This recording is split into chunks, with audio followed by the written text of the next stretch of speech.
everybody. Welcome to PVD Horror Podcast. I am joined here with a very, very special guest. We have Marcus Dunstan, who is just popping by the show. Marcus, thank you so much for joining me. I am super excited. If you like all things horror and want to get the best horror news, interviews, and reviews, like, subscribe, and ring that bell to follow us and satisfy all your horror needs. Grateful to you, Dave, for letting me be here. You know, we do our best to make pieces of entertainment, and anymore, when you have a galaxy of options, it is you casting a light on us that lets us exist. Thank you. Thank you, wow. Dave. That is, I appreciate that. That actually makes me feel important. So thank you. Yeah, you are.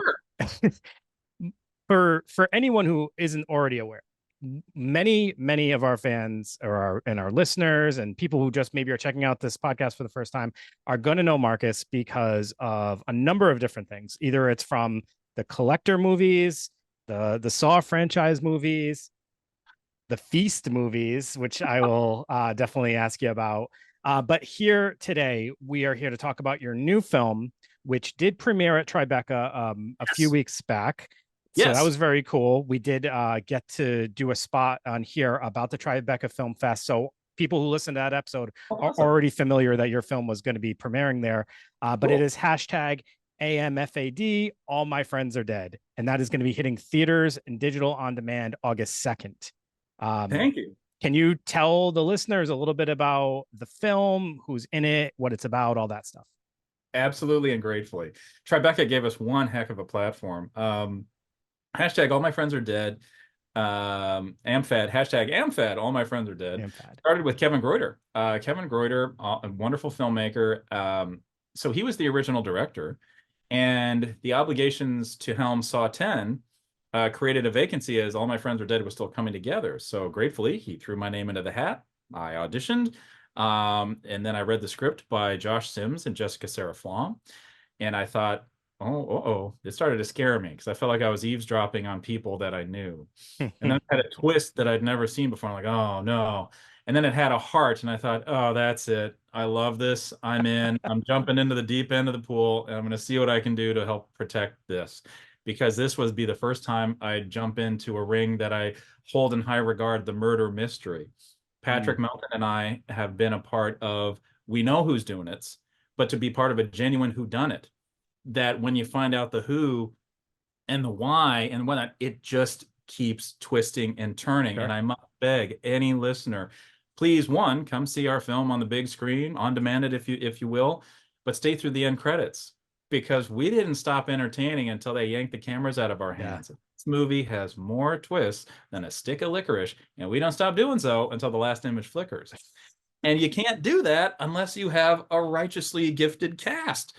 Yeah. So if I may call them all out by name, roll call, you've got the award-winning Cardi Wong. You've got Justin Derrickson, Fiona O'Higgins, Jennifer Enns, who's character Mona, who I really regarded, because Mona was the one character I went to high school with, and I liked having a hand in revealing all the layers to such a complex person. And that, using Jennifer and Mona as an example, then that also happened with Cardi, with Justin, with Julian Haig, who I need to give a special shout out to. Julian plays LB, but what Julian did, along with Jennifer, Cardi, Justin, and Ali Fumiko Whitney, organized a Zoom prior to us landing in Vancouver. And by we, I meant the domestic actors, Michaela, Jade, myself, and JoJo. When Ali was already up there working, so they had this organization where they got together and they kind of worked out the beats of these characters, and they were playing the tight-knit cabal. Yeah. And this group of friends who we discover are kind of frenemies, who might also be suspects.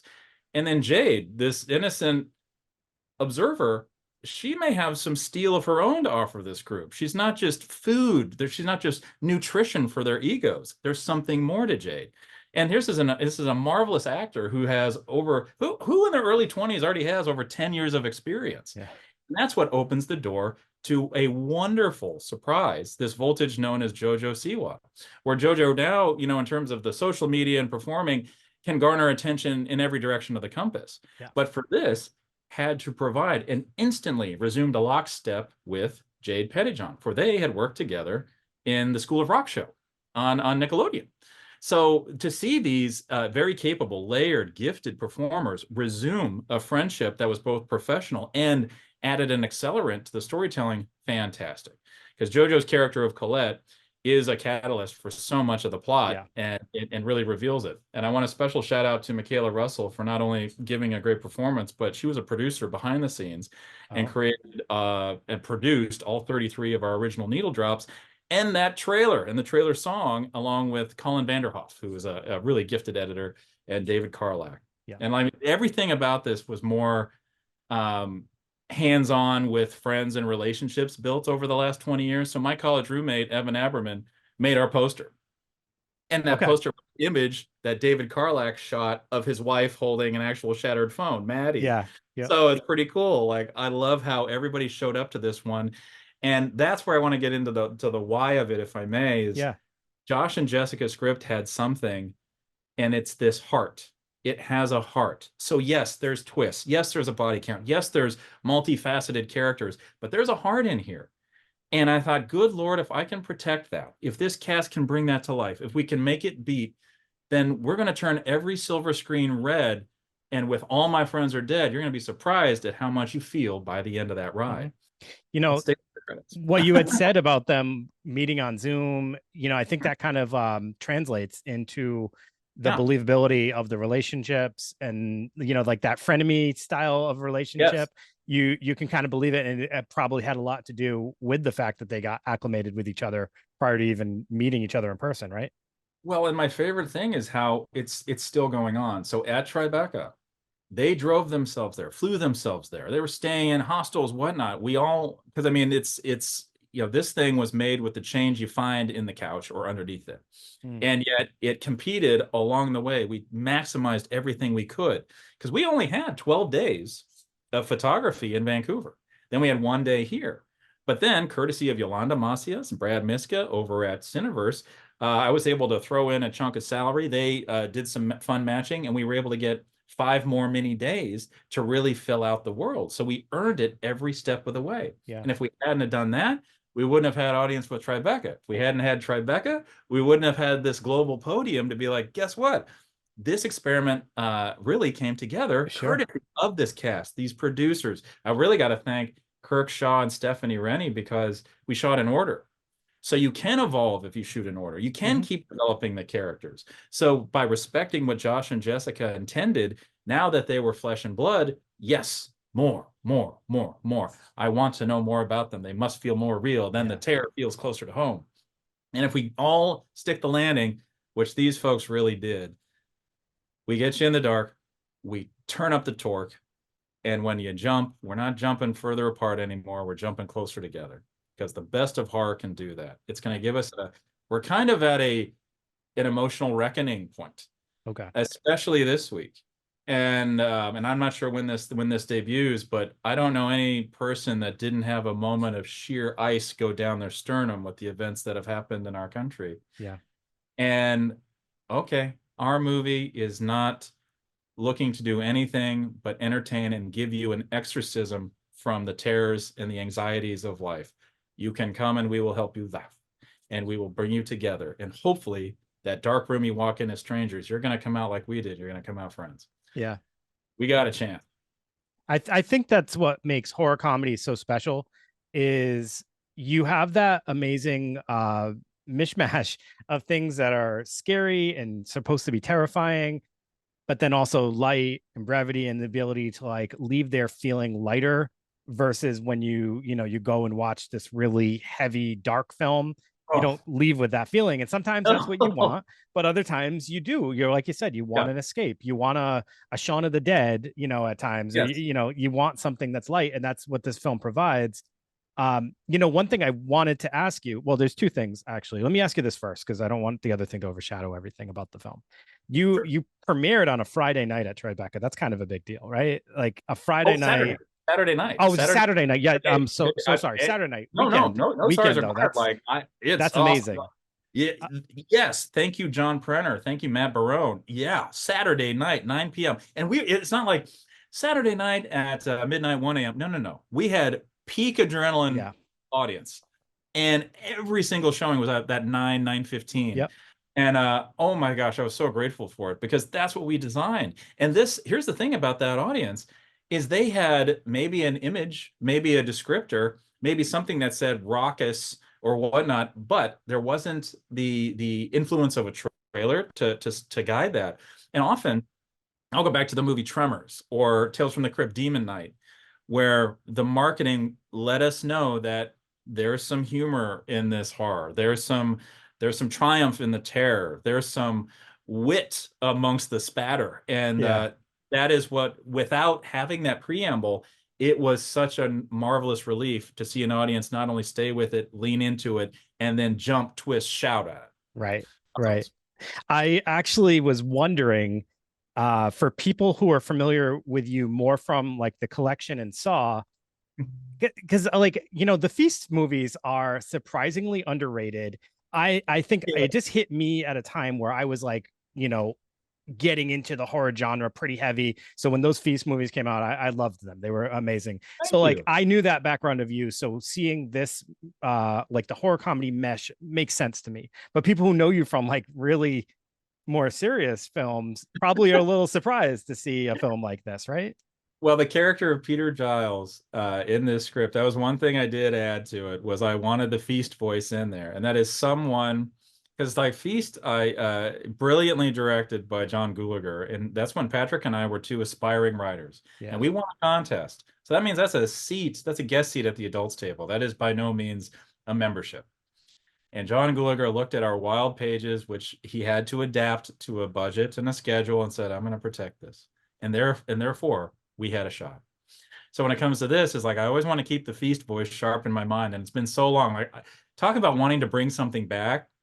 I want to do more Feast movies so badly because I think that it's been long enough where there's new tropes, there's new characters. And really like the bread and butter of the Feast movies is the one rule is the cast of characters had to be traditional first victims of every other horror movie because they tend to be the most interesting people. Yeah. They're brash, they're flawed, they're whatnot. And the roster of people that we could have in a Feast story these days, like for example, there's one character that I'd just be so eager to write that you get a glimpse of in Peter's character in this movie, and it's the last canceled man. Yeah. The last boy, did he blow it. And he got thunder canceled and misplayed every hand at redemption, took all the wrong lessons for it. And wouldn't you know, it takes landing and waking up in a monster universe to find his redemption, to find his value, to be like, okay, you're not canceling me today. I got to say in this. Like there you go. I love it. So yeah, and with and so with All My Friends Are Dead, it was like I wanted that little dose of the anarchist. And what Peter says, we reveal in the trailer. And hey, if you get stabbed or something this weekend, don't post about it. Victims are so played out. Yeah, we're sick of that. Yeah. I have to point out, you just totally undersold yourself. You said you won a contest. You didn't just win a contest. You won season 3 of Project Greenlight, the show that was like that show at the time. What year was this? I'm trying to remember. I was trying to remember in my head. 2003 and 4, around there. I mean, this is really dating me. The fact that like I remember this so vividly, but Matt Damon, Ben Affleck, they were the producers of the show, right? And that show had such a big name for the first few seasons. And by season 3, yes, obviously it's pretty a well-known show. So you didn't just win a show, you won a pretty notable show. So when Feast came out, that was a big deal. Well, thank you very much. And that is correct. It was the Willy Wonka moment. It was the golden ticket. But and then the idea, the kind of butt of it is, so then that was spoken for, but we were dropped by our agents after that movie came out. We had nothing at all. And Patrick Melton, he's the one that imbued the philosophy of, hey, we're at the guest chair. We need to work twice as hard for the next, thrice as hard for the next one. Yep. So yeah, when cameras were following us, sure, everybody was like, hey, great. No, we had to go harder. Yeah. So I think Patrick was at a point where we were just all at a crossroads where we had a 6-week window to either float or sink. And wouldn't you know, in that 6 weeks, courtesy of David Boxerbaum, Cheryl Peterson, Debbie Dubel, Trevor Engelson, our team, David Feldman, we sold The Neighbor at the after party for the Feast premiere. We set up a deal for the Midnight Man, which would become the Collector, and we signed on to do Saw 4. Wow. And That- that was so the big fancies were like, yeah, nothing's gonna happen. So that it keeps us leaning forward. So with this opportunity, here's Josh and Jessica. First time. Now they're professional creators of media on PBC. That's their show. But this was their horror movie. This was their murder mystery. And I thought, this scares the hell out of me because I love it. And I want to protect that twist, protect that heart. And I'm going to remember what John Gulager said. I got you. That's really such an important message to send home to people. Just because you do one thing that's successful or get your name out there doesn't mean you're done. and if anything, it just means that now you've started and you really do have to kind of go back and do it even better, put in more effort, and you can't just settle on that one thing. And I thought, like, Patrick and I were from Illinois. He Evanston, me Macomb. We knew each other at the University of Iowa, ended up in the same ramshackle apartment building in Hollywood. And to this day, I'm always talking to an old friend with this goal, and the end zone is always ahead. And that's been helpful because, I mean, man, I can't believe it's been 20 years. And it's been 20 years this year. Like, that's awesome. Where the average life expectancy for a screenwriter is like, I don't know, 7. That is wild. That is wild. That is exactly one of the things that I want to bring up and just kind of get how that feels. Like, so you do have like I don't know if you would call it a cult following, but you have a pretty hardcore following. There are people who will go hard on like the Collector, the Collection. Those are awesome movies. And I love those movies. I'm a huge Saw fan. I love those middle entries. I love the entries that you did. I love the formula. They're very formulaic, and I'm all about it. You've established your own following. So when you do something now, you're at the luxury of knowing, well, you're not going to like settle for this, but I have a group of an audience at least that will be excited about my next project. How does that feel to be that established? Nothing but gratitude. Like that, it is so kind. And I want to take this opportunity. After 5 years, the Collector is free. The Collector is coming back, and it has. And this is a gentleman, an absolute earth angel named Todd, has dedicated years to untangling the Gordian knot that prevented us from doing something with it for 5 years. But for the grace of Todd, we're coming back, a screaming freight train of terror right into your mind. And we want to take advantage of the time that has lapsed to be like, okay, how can this Collector be a reflection of what we want to offer, what people want to see, and that reminder that some shadows are all too real. Some people out there are actually spiders and impersonating humans, looking to ensnare us like flies. I love that. But as a teaser, isn't it cool that in August 2nd, you can get your friends in the dark and see how all my friends are dead? Yes. So you're saying right here, right now, we will get another Collector film. Yep. Yes. Wow. Finally. Capital F, finally. And we'd been teased so many times hearing, there'll be a third film here. There'll be a third. This is such big news. Like, Dave, it is absolute gut-churning agony to know the machinations going on behind the scenes. And I mean, 4 years. Yeah. And not being able to say something because those are delicate. And yet my go-to was always like, just hit the heart button on X, or formerly Twitter. Yeah. Like, I'm expressing as much info as the heart can. I'm not going to say no, and I'm going to keep trying to come up with ellipses. We're not hoping for it more than we're working for it. And then there you go. That's amazing. To be honest with you, I was planning on asking you that, and I really wasn't planning to get an answer. So you got it now. That is so amazing. It's fresh intel, and I asked Todd expressly, like, the most respectful way to phrase it. And there you go. All right. I know I'm running short on time. I have 1,000 more things I want to ask you, but there's one thing I know people are going to want to hear. So I'm going to go to that before we wrap. JoJo Siwa. Yeah. Is a huge name attached to this. I know there's other people listening or watching that are probably way more familiar with her than I am. I know the name. I know she's obviously very famous. How did that come about? What was it like working with her? And I didn't want to do that at the start because I don't want her name to overshadow the whole thing. It's she has talent and everything, but like also this project is more than just that. This is like you said, it's a collective of everybody involved, and I don't want any like one name to overshadow everybody else's name. But I have to ask you that because I'm sure people want to know. Please, I'm grateful to have a heartfelt answer.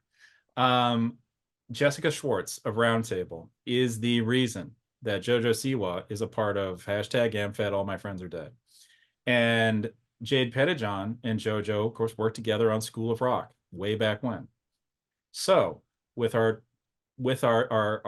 very tight window of filmmaking, and this was in between strikes and keeping that, I met somebody who I knew by a social media reputation. I knew from all other avenues of it, be it singing, dancing, performing, reality, fiction, sitcom, whatnot. And I will tell you, this is a multifaceted power source. And it's somebody like, I would never count JoJo Siwa out from doing or achieving anything. And she had to carry something vital for this movie, and it was a lot of the heart. There has to be, she is a catalyst for all these decisions. Her character has to shape everyone. The character of Colette is the aorta.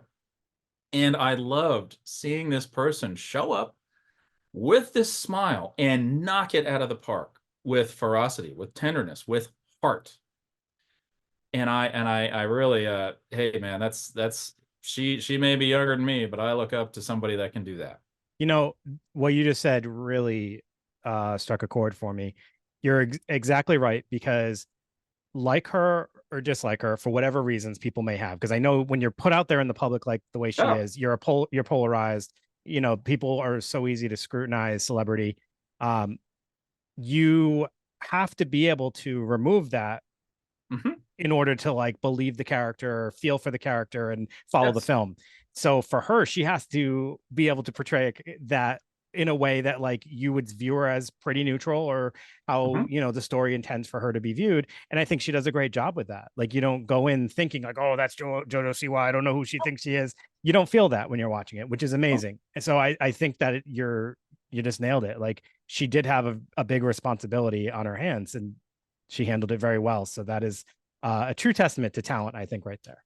Well, now it's like the negotiation of okay, social media. Now really we benefit from those 11, 12 million followers, however many, because anymore, everyone's got their foot on the gas and they're a car speeding down, and a billboard goes boom and goes by, and we have to get your attention with that microsecond. Yeah.